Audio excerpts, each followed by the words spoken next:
Oh, all right. Are we? Come on in and have a seat, ladies. Come on in, up front, come on.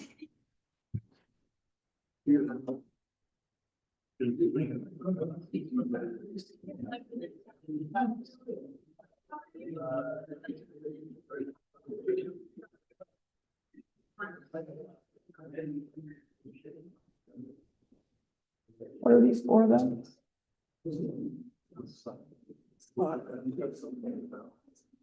That's a good idea.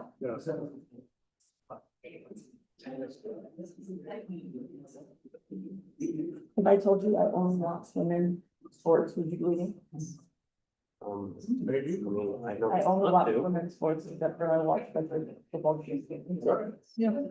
Even polo, horse polo. I love polo.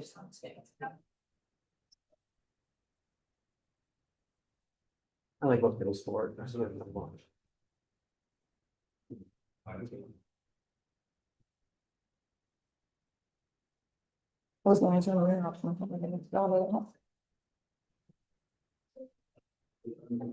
I still have Julie.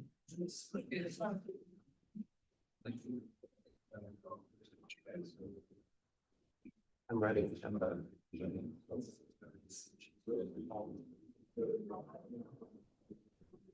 I mean, I figured it's probably mentioned this beforehand, but it is clear that Jordan and I are closing this meeting, right? It's just making sure. Oh, yeah. Do the motion. Don't fight me, boys, on this. Who's Julie?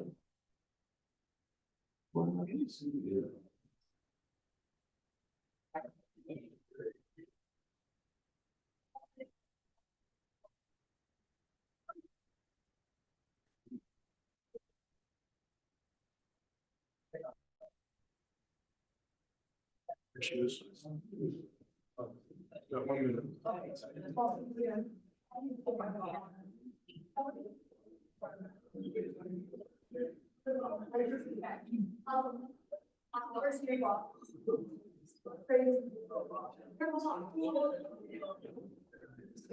Thank you for scoring.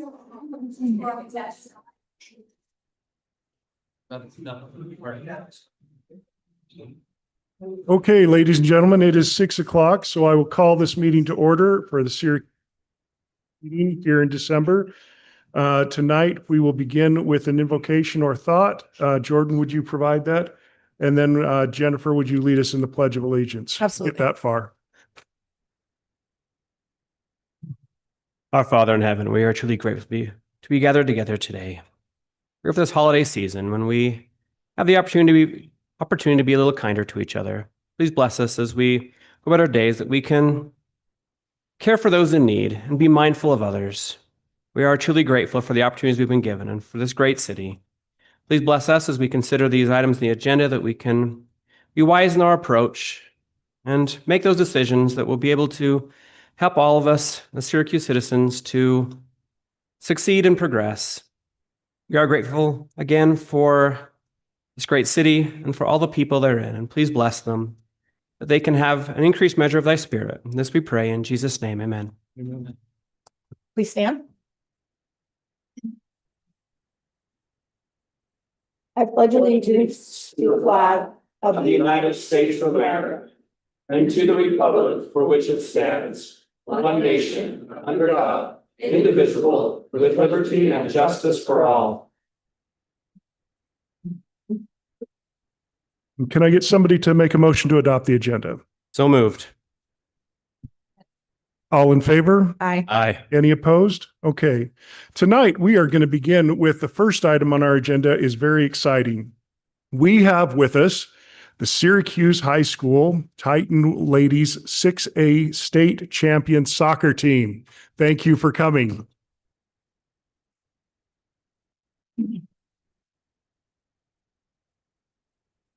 I'm going to ask if you ladies would come forward with your coaches, and counsel behind you at your seats is a bag. If you bring those down with you.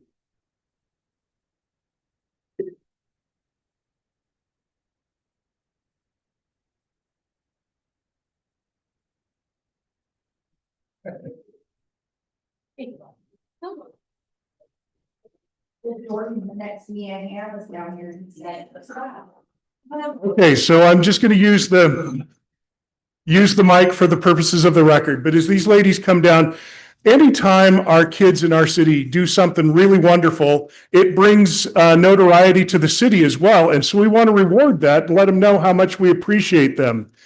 So we have, council, in your bags, we have some Syracuse City water bottles we want to give out to all of you as recognition for what you've done.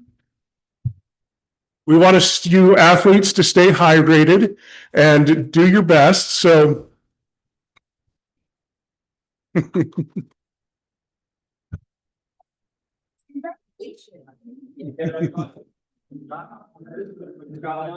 yeah, coaches as well. We have one for the coaches, and there may be a couple missing because we did say so.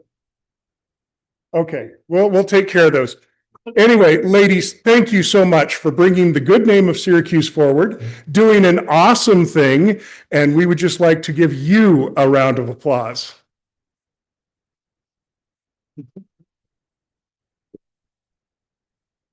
And if we could get a quick picture for our website, so we can say, go to tomorrow.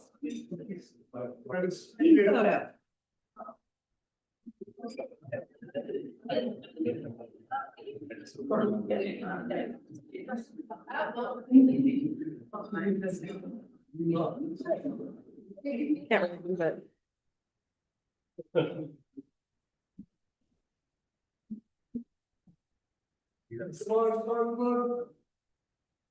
Okay. 1, 2.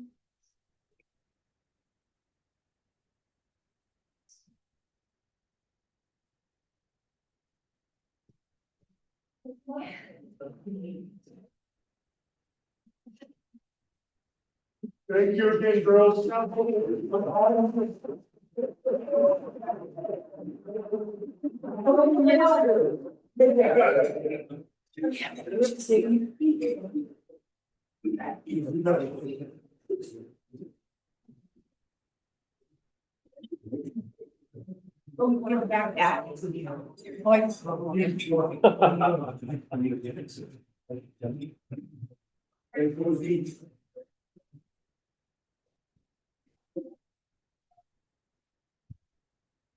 Okay, and I'll just ask Brody to come down here. The next item on our agenda, we want to recognize those who are leaving us, and the city has a recognition.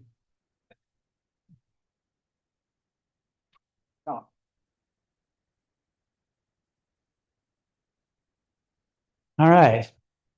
How you doing? So I just want to start off recognizing that we all have 24 hours in the day, right? It's the one thing, as long as we're alive, that we don't get more of or less of than anybody else. And it's finite. Time is a finite thing, and therefore it becomes a very precious commodity. And so I want to recognize the fact that it is of great sacrifice that someone puts their hat in the ring to run for office and serve their community. And I'd like to recognize that for everyone. Tonight, though, I want to recognize Councilwoman Carver, Councilmember Savage, for your service here to the city. You've both been really great to work with. And we've got some going away gifts here on behalf of the city and the staff that we're going to give you. So I'll give those to you here at the end. But just wanted to say, first of all, Councilwoman Carver, we appreciate that you've led with your heart. We appreciate that you fought for the things that you believe in, and that you cared so deeply for the city's people, the employees. So I want to recognize that and thank you for that on behalf of the staff.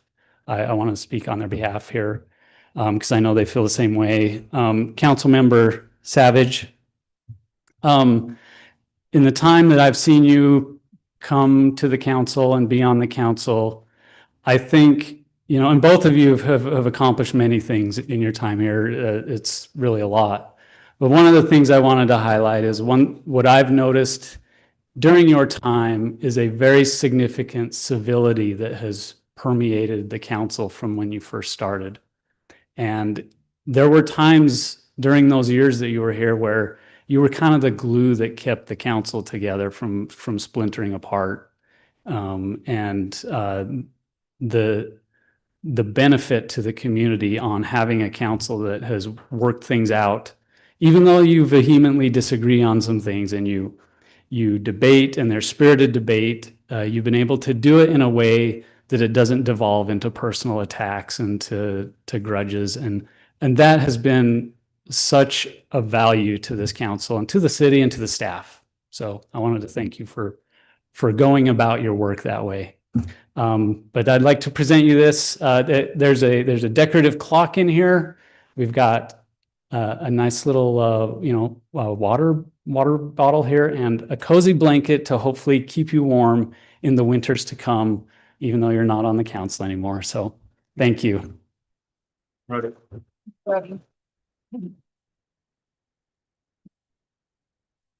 Okay, ladies and gentlemen, the next item on our agenda tonight is public comment.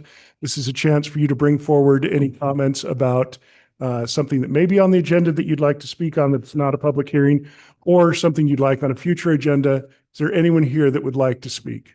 Okay, come forward. And for the record, we need you to state your name and address so that we know whether you live here or not.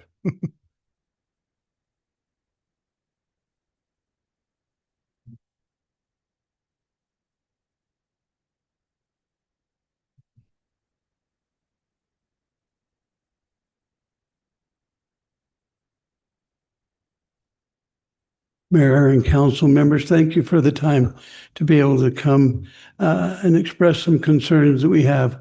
My family particularly has noticed an increase of issues at the cemetery, and we'd like to, if you could consider some way to be able to lessen the kind of damage that's being done up there.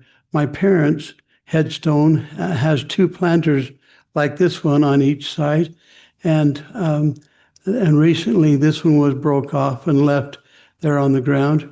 My nephew has had some damage done to his. And then my daughter, her infant daughter is buried in the Syracuse Cemetery, has had some recent damage done to her headstone. And we was wondering, we've considered lots of different things, on a personal basis to keep watch of these, and you can't be there 100% of the time. So as we've looked around, a lot of the cemeteries in the state have cameras, security cameras, so that you can at least go back to the cameras and try to find out who and how the damage is being done. So that's one of the things that we thought that might be able to help us the most is some security cameras. I also have another member of our family that would like to address the issue that my daughter has. Okay. His name is Matt Page. Hello, Mayor and City Council. Thank you for this opportunity. This is Mike Smedley. He lives on Maxine Drive in Layton. My name is Matthew Page. I live at 812 Farmington Crossing in Farmington. I'm here today to read a statement from Mr. Smedley's daughter, Blair. She's unable to be here tonight because she's ill. This blanket held my Layla Dawn. My baby reached just 10 months of age. 10 months was all my heart got. Since her passing 11 years ago, my heart has been shattered, fractured by this loss. What I never expected is that the sacred ground in which she rests would be cracked, chipped, and hit as every spring, summer, and early fall arrive. The grounds are mowed almost as if the graves are an inconvenience, something in the way of the workers as they quickly do their job and leave. They get to go home to their sons and daughters. My daughter lays in that cemetery, and it's heartrending for my eyes to see the work that damages my baby's bench. I've been there and I've talked about these matters with the groundsman and have called the city many times, and yet every year the same actions damage and desecrate my daughter's resting place. It's not only Layla. My dad and his two sisters have watched their parents' grave get hit and vases knocked off. One aunt lost her beloved son, and her heart cries harder as her eyes see the damage done to his grave. I can quote the language of what you hear daily about what is expected for the grounds of the Syracuse Cemetery. The ordinance notes the cemetery is intended to be a place of memorial observance, contemplation, serenity, solace, and reflection. Conduct and activities that unduly interfere with such feelings are not allowed. And that's the end of that quote for the ordinance there. But every year, groundskeepers violate that ordinance by their actions. Some of you may have visited some of our national cemeteries. Perhaps you've walked among the gravestones of Gettysburg or stood in Arlington at the tomb of the unknown soldier and watched that infantryman man his post. Or maybe you've walked in the bluffs above Normandy in one of those cemeteries there above the beaches where so many gave the last full measure of devotion. Can you imagine the outrage you would feel if you went to one of those cemeteries and the sacred ground was not cared for well and was damaged, the headstones were damaged? To me, the Syracuse Cemetery is the most sacred ground on earth because my daughter is there. I know it is just as sacred to others whose loved ones lay there. It is the city's responsibility to place the needed protection and security that many hearts cry out for. Please protect this sacred ground. Thank you for hearing what has been broken. Please take the steps to show the respect and love that these grounds deserve. Thank you again for your time. Thank you. Thank you. And Councilwoman Carver and Councilman Savage, thank you for your service. Is there anyone else tonight that would like to make a public comment?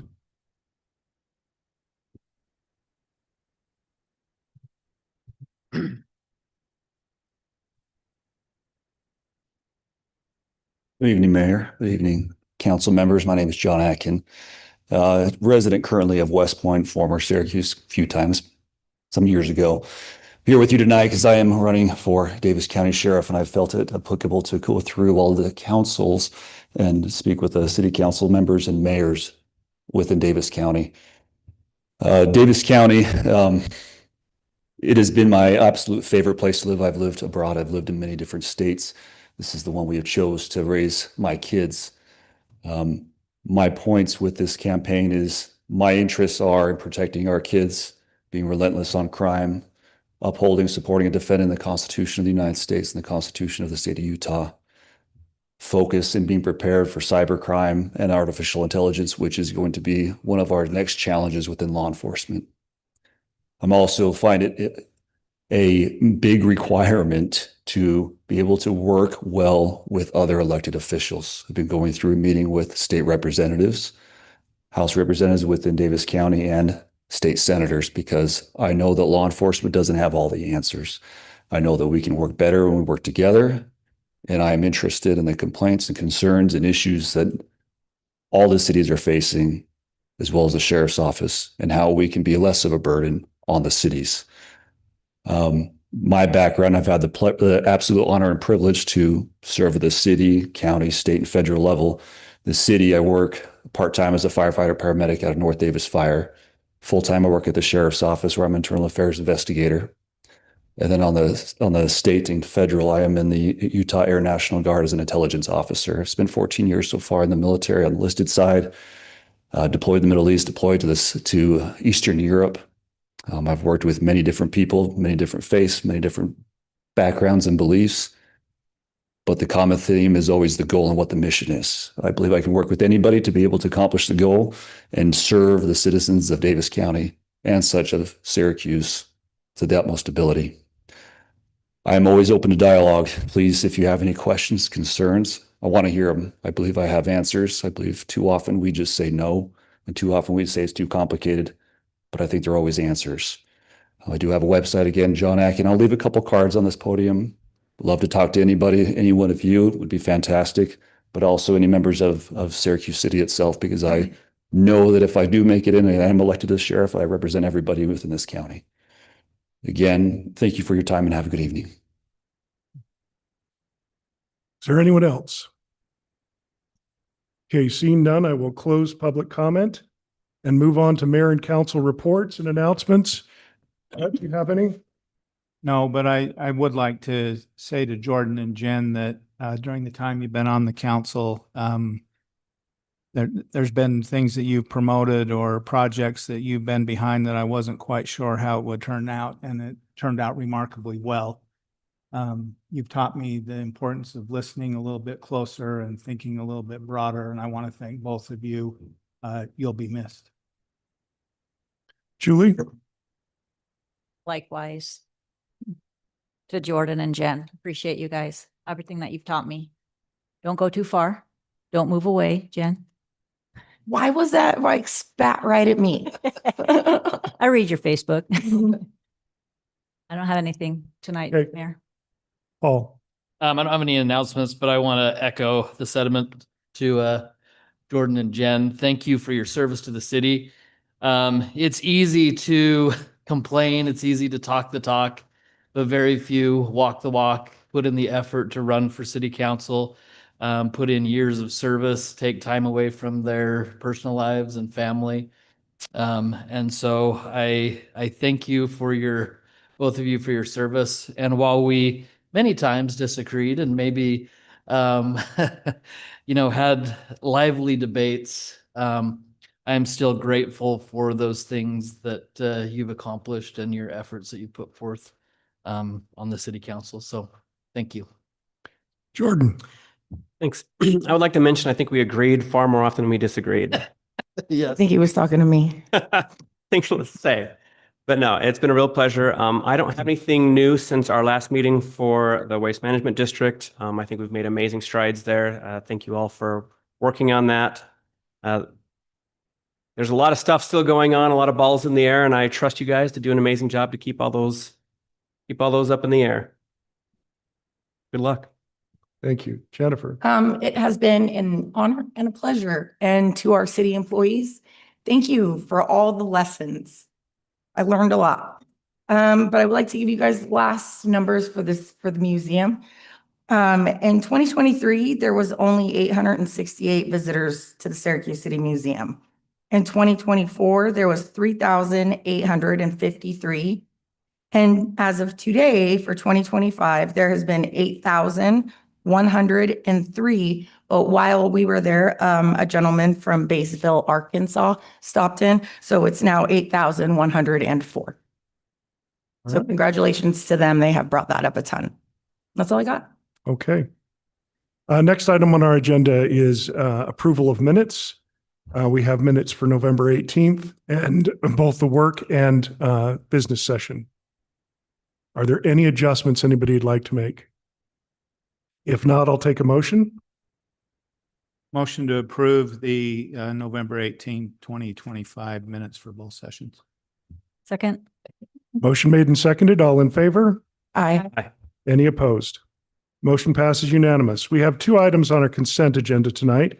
The first is proposed ordinance 25-42, amending the Syracuse Municipal Code to include the adoption of the Utah Wildlands Urban Interface Code required by House Bill 48.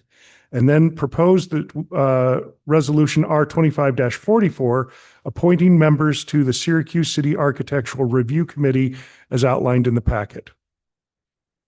Any questions on those? Was it just the architectural committee that was? Yes. Okay. I The- saw some other names in there too.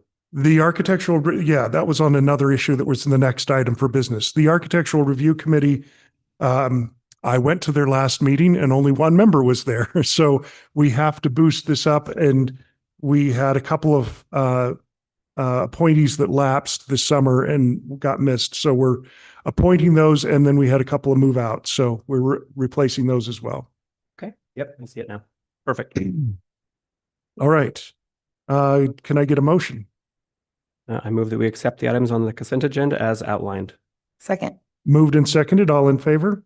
Aye. Aye. Any opposed? That passes unanimously. The next item is the one you're probably mentioning.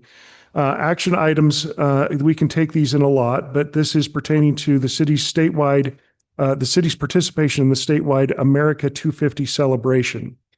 We need to authorize and execute the America 250 logo usage agreement.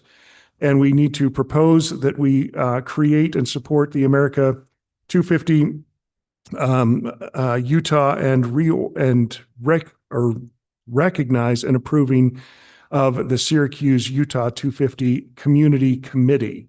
And we're asking that we form that committee tonight. I was going to wait and do this with the next year, but there is some grant money that if we have formed this by the end of the year, we are able to apply for. So we want to do that. And then the last is to authorize the mayor to execute a memorandum of understanding between America 250 Utah Commission and Syracuse City that would get us that grant. Oh, Let's do it. we're Okay, so not on that committee. is there anyone who has any questions about this? If not, I'll take a motion. I move that we authorize administration to execute American 250 logo usage agreement. I move that we approve the proposed resolution R25-43. And I move that we authorize Mayor Mond to execute the memorandum of understanding with America 250 Utah Commission. Second. Moved and seconded, all in favor? Aye. Any opposed? That passes unanimously. Item number 8, presentation of fiscal year 2024-2025 audit by Gilbert and Sullivan CPAs. And I'm guessing they might be online. Is that correct, Steve? That is correct, Mayor. Usually. All right. So we will, Steve, anything you want to preface before we turn it over to them? I just want to quickly say that this is for the fiscal year 2024, 2025. So July 1st, 2024 to June 30th, 2025. Ron Stewart with Gilbert and Stewart is online and he's ready to present. Okay. This is just an audit that we have independently outside of the city to make sure everything is correct. Ron, would you like to take it away and share your findings? Thank you very much. Thank you for allowing me to be here tonight. Like I said, Ron Stewart, Gilbert and Stewart CPAs, grateful to be able to be a part of your city and to provide this service. What I'll do is just quickly go through the areas that we looked at, the conclusions that we came to and how we came to those conclusions. There's really 3 areas of a city and potentially a 4th area that we look at each year. The first one is we want to make sure that the financial statements are materially correct, that they meet accounting standards and they can be relied upon. The second thing we do is we look at internal controls to make sure that they're effectively, they were designed, implemented, and they're actually effectively working. And the third is we want to look at state compliance, that you're in compliance with the areas of state law based on those areas that we looked at during that fiscal year. And then fourth, if you spend more than $750,000 in federal dollars, then you're subject to a uniform guidance or a single audit. So those are the 4 areas that we looked at this year. So quickly, I'll just go through the financial statements. We take the trial balance of the city or the books of the city, and we perform a number of tests on those to make sure that those are materially correct. And they do meet those accounting standards. We send out confirmations. So we'll send out our confirmations to a third party for cash, accounts receivable, long-term debt, major revenues, and pension obligations with the state. We look at a significant number of invoices. We'll pull a sample at the beginning of the audit just to look to see if things are coded properly, if the controls are being followed, if it's being properly posted in the correct period. We also look at capital assets. We'll pull invoices for those. We'll pull a number of invoices after the fiscal year end to make sure that the expenses were posted in the proper period. So if something happened in June, but it wasn't paid for in July, we want to make sure that that expense hit June when it was actually incurred. And then other accrued liabilities and other areas we just look at and feel like we need to get them a little bit more detail and understanding of. There's a number of balances that are calculated on the financial statements: accrued payroll, depreciation expense, compensated absences, accrued interest. pension obligations, those things. So we go back and relook at those calculations, make sure those are calculated correctly and according with accounting standards. We do a lot of analytical reviews. We'll look at the beginning of the year, compare it with this year compared to last year, the year before, to make sure we can understand what changes have happened in those balances. We do that at the beginning of the audit. We also do that as we're testing individual balances. We'll look and compare this year to last year. And then at the end of the audit, as the financial statements are written, we look at it a third time to make sure we can account for all those differences and we understand what happened. So that's plus a number of other things that we do to make ourselves comfortable that the financial statements do meet those accounting standards. In our auditor's report, the paragraph says, in our opinion, the financial statements referred to above present fairly, in all material respects, the respective financial position of the governmental activities, business type activities, each major fund, and aggregate remaining fund information of the city as of June 30, 2025, and the respective changes in financial position and where applicable cash flows thereof for the year then ended in accordance with accounting principles generally accepted in the United States of America. That's an unmodified opinion, a clean opinion, or the best opinion you can receive. So in short, that means that through our testing and evaluations, we feel like the financial statements do meet accounting standards, and then they can be relied upon on what actually happened within your city during the year. Second thing we look at is internal controls. We don't give an opinion on controls, we do evaluate those. We do that through interviews, walkthroughs, questionnaires. So as we're going through the process of our audit, we're looking to see if those controls are being followed. We do interviews with city staff, and then we'll pull certain areas of the city and we'll just walk through. We'll take a cash disbursement and go from the point of when the purchase all the way through to the financial statements and make sure those controls are being followed. If there was a portion of your city that didn't have controls, or those controls were just not designed or were not effective, we would bring that to your attention either as a material weakness or as a significant deficiency. Through our interviews and walkthroughs, we feel like the controls within your city are working, that they're designed and that they're effective. So there was no issues that we needed to bring to your attention this evening. The third thing is state compliance. So the state gives us certain areas that we need to look at this year or every year.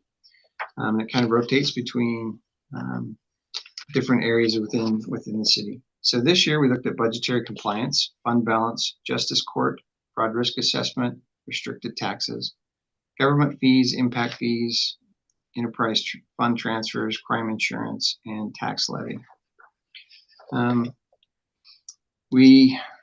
As we were going through our evaluations, the state auditor gives us certain areas to look at and procedures to perform. We go through and perform those procedures and to come to a conclusion. And I forgot to pull this up, so give me just 1 second. So I can pull this up really quick.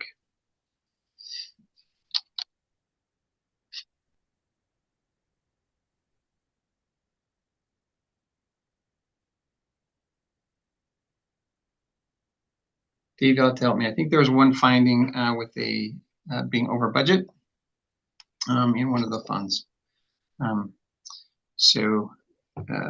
Obviously we need to evaluate those as we're going through those budget hearings to make sure that we're making sure those budget numbers are right. Page 107. That's what you're looking for. What's that? If he was looking for it's on page 107. Yep. So in the culinary water fund, we were over budget by $300,000. So like I said, as we are amending our budgets to make sure we're looking at those numbers to make sure we're in compliance with those. All of the other areas we were in compliance with, so there are no findings other than that. The fourth area that we look at, because we did spend over $750,000 in federal dollars, we're required to have a single audit. Each area of the federal government has compliance issues of how you spend that money. So we look at those compliance areas, test the expenses of those dollars against that compliance to make sure that we're meeting those criteria. Through our evaluations and that, we feel like you are in control spending those monies based on how the federal government is allocating those and wants you to spend those. So there's no findings, no issues as far as the single audit goes. So that's kind of a really quick review of what we do as auditors, the conclusions that we came to and how we came to those. I'd be happy to answer any questions anybody has. Council, do you have any questions? I do not. None from me. Seeing none, we will thank you for your presentation. This is not a voting item tonight, but we appreciate that. Thank you, Ron. And if I could just give a shout out to the city staff, Steve and Brooke, they do a great job. We throw a lot of stuff at them in a real quick hurry, and they do a great job of providing that. You can tell your city's in good hands with those two. So thank you. Thank you. We appreciate that. Item number 9 is to authorize the administration to award the contract for Bluff Drive improvement projects. Robert, we recently had a bid on this. Would you like to share with the council where we came out? Yes, council. So this is a project for the Bluff Drive neighborhood. It will involve upgrading water mains, bringing the secondary into the street rather than backyard mains. And part of it is a requirement from the state to put meters on all secondary water. So this fulfills that, and a little bit of storm drain and sewer work while we're there. So we had 12 bids come in, and low bid was with Saunders Excavation for $1,455,968, which was under budget by $915,000. So really, really good. All of these bids were really good bids. Nothing super low, nothing super high. So they were really, really well done. So that's what's presented here. Thank you. And I'm excited.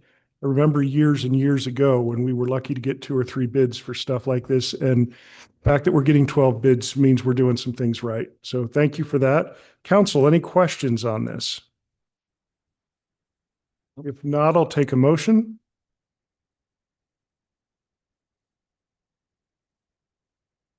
I'll go ahead and make that. Mr. Mayor, I move that we authorize administration to award a contract for Bluff Drive improvement project to Saunders Excavation. Okay. Motion made and seconded. All in favor? Aye. Any opposed? Motion passes unanimously. Robert, we'll go with you with the next one, which is an award of contract for ground maintenance services. So our grounds maintenance contract has expired, and so we rebid this out. We had 5 bids come in. Low bid is Franklin Sprinkler and Lawn Care. They happen to be the current one who has been maintaining all of our city grounds. So the city grounds include this city campus, which is City Hall, Police Station, Museum, as well as some of the smaller detention basins. So this is a bid to award. There's a request to award that contract to Franklin. Let's see what. Franklin Sprinkler and Repair, LLC. Council, any questions? If not, I'll take a motion on that. Mr. Mayor, I move that we authorize administration to award contract for grounds maintenance services to the locations in the packet to Franklin Sprinkler Repair, LLC. Second. Moved and seconded. All in favor? Aye. Any opposed? That also passes unanimously. Next one is to authorize administration to award contract for park and ride lots grounds maintenance. Robert. My screen just turned off, so I'm going by memory here. All right.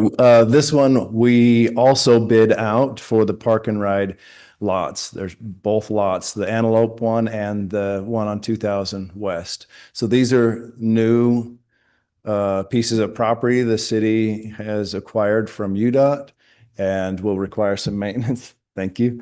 We did have 2 bids come in recently, Brightview Landscape and Yardmasters. Both of them were very, very close in costs. And we've got that lined out in the packet. So Low bid is Yard Masters. And so this is just consideration to award the maintenance of those to Yard Masters. One thing to note is because this is something that's kind of it happened outside the planned budget year, this will have to just be added in like a budget opening, probably closer to the end of this fiscal year. But it's not a large amount. We're looking approximately $16,000 for like a full 12-month period. Right. So it's probably a pretty good deal, I think. So. Okay, any questions? Nope. All right, at this time, I'll take a motion. I move that we authorize administration to award contract for park and ride lots grounds maintenance to Yard Masters. Second. Moved and seconded, all in favor? Aye. Any opposed? Okay, I'm going to take a point of privilege here just for a moment and ask for your help, council, while we're on this topic.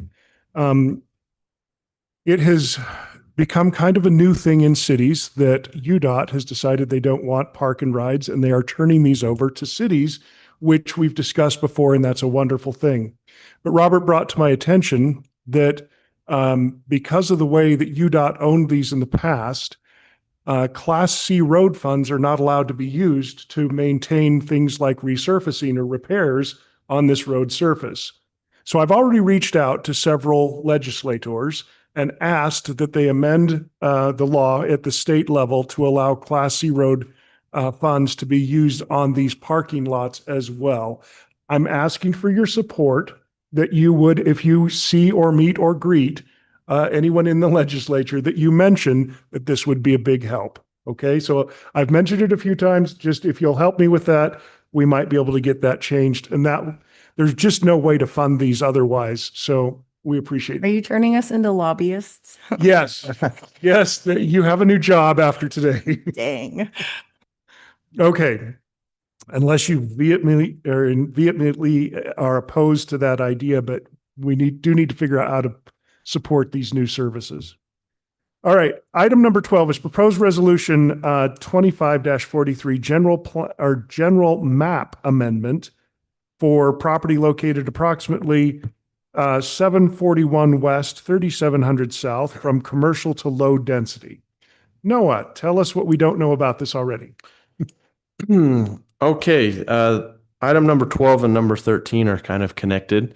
One's a general plan and one's the zoning.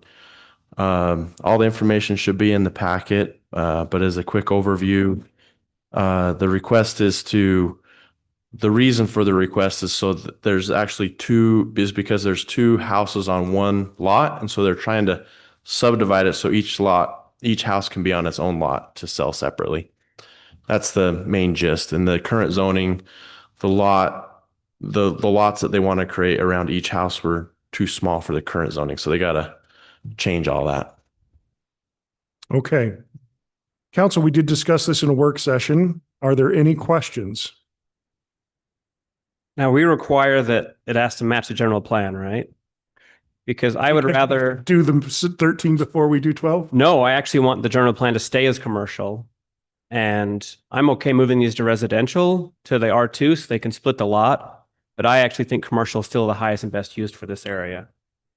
Yeah, if you look at the general plan, that's why it's general plan for commercial, because it's the intersection of Agreed. too busy. I want to leave it as that. I see what they're trying to do, and to allow them to go forward and be able to sell the lot or subdivide whatever. That little bit of information was left out in the work session, which it's there, right? But yeah, I mean, I'm okay if it's going to R2, but I would rather keep it as general plan commercial. So let's consider that. He's proposing that we may not approve the commercial to low density, but also approve the A1 to R2 in the next item. Does that cause a problem for the city? I mean, we do have an ordinance that says that we're supposed to match the general plan. The general plan is a guiding document. You know, we have a lot of properties that are not zoned congruent with the general plan. We use it to inform our decisions. I don't know if Colin has any worries about having a property that it wouldn't be consistent with the general plan. It's always better if we are consistent, but I don't believe that this would be a problem. Okay. So now we know where we stand on those. Open discussion. I think I said what I want to do. Okay. Anyone else? I would tend to agree with Jordan that if it doesn't cause us any legal issue, I'd rather have the general plan stay, signal that area is for commercial as well. I think one of the things to consider is if we're doing this so that they can sell the properties individually, then leaving it as the general plan opens up the possibility that future ownership could do what we think is the highest and best use. So Agree. that makes some sense. Any other comments? Can I get a motion on item 12 then? Sure. I move that we reject ordinance 2543 general plan amendment for property located at 741 West, 3700 South, from commercial to low density. Second. Moved and seconded. All in favor of rejecting the ordinance? Aye. Any opposed? Okay, that passes unanimously. And now we'll move on to the proposed ordinance 25-44, the zoning map amendment to change the property from A1 to R2. And I think since we've already discussed this, I'll go ahead and take a motion. I move that we accept ordinance 2544 zoning map amendment for property located at approximately 741 West, 3700 South, from agriculture A1 to residential R2. Second. Moved and seconded. All in favor? Aye. Any opposed? That motion also passes unanimously. At this point, council, I'm going to take a recess from this meeting and take us into our work session. We do have one item that needs to be addressed because of a timing issue. And that is, so let me call to order our work session, and item B is discussion regarding emergency services. This is a provision for ambulance services that suddenly, because of Senate Bill 215 in 2025, we need to address this. Aaron, share with us the chaos they've created in our. Oh, I'm here to answer any questions. Just Senate Bill 215 requires us to send out requests for proposals for emergency services for 911 ambulance services prior to our license being renewed, which is March 31st of next year. And this was basically to let the council know not to be surprised when you see an RFP come out for 911 services. So that should be coming out hopefully here by the end of the year. So this is not an action item. It's more of an awareness item. Do anybody have discussion at this point? Yeah, so when I was reading through it, I saw that it was specifically for transport. Is it all ambulance services and transport? Transport and interfacility. Yeah, any transport, ambulance transport. Yeah, And EMS. Transport. Right. Yep. But it's not taking over the 911 services of the community itself. Not for fire. It would be for EMS. Oh, for EMS, it would be. So would these be running out of our fire stations, or they'd have to set up stations? Yeah, I have absolutely no idea. Okay. That is the best answer. I love that. I was just curious what the logistics would look like, but there is no law on that yet. So in fact, they could propose to run out of our fire station, then they'd have to figure out some way that we would agree to it, which we do not have to. But we could lease space. But let's just hope that we can continue to provide service. Yeah, there's little because doubt we that have we'll those be able to assets. do I that. don't know how they could compete with us. And that is what it is. It's the competition. And if we look at the healthy side of this, I guess if there is one, is that it gives our community some assurances that we are providing a really good service at a better cost than anybody else coming in from the outside. Okay, thank you, Chief.